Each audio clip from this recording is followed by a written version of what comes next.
Ceci n'est pas un chantier, c'est un sanctuaire destiné à accueillir les trésors royaux restitués par la France.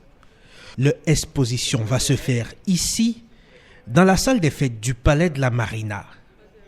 À quelques semaines du vernissage, Jean-Michel Abimbola veut avoir des certitudes.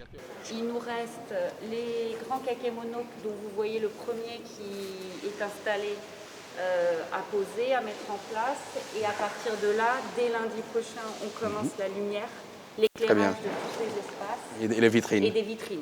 L'exposition est une diptyque.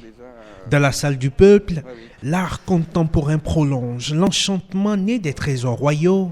Dans la salle d'à côté, Jean-Michel Abimbola explore, questionne et se rassure. Nous avons ici aujourd'hui de quoi être optimiste parce que c'est fait selon les standards internationaux.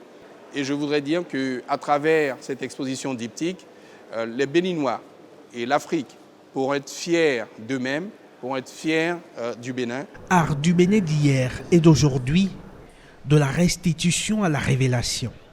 Pour le ministre en charge de la culture, cet expo-événement ne pouvait pas mieux porter son nom. C'est une occasion justement de nous rendre compte que le Bénin, ce n'est pas seulement un passé glorieux, c'est également un présent et un futur exceptionnel.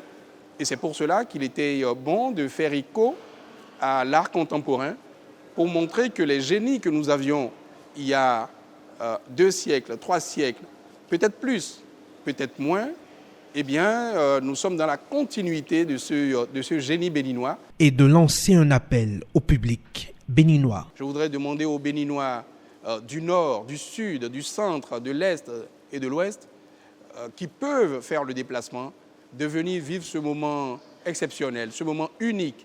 C'est un moment qui va durer 3 mois. Aménagé sur une superficie à l'échelle d'un hypermarché, l'expo diptyque sur les trésors royaux et l'art contemporain béninois s'ouvre au Palais de la Présidence le 20 février prochain.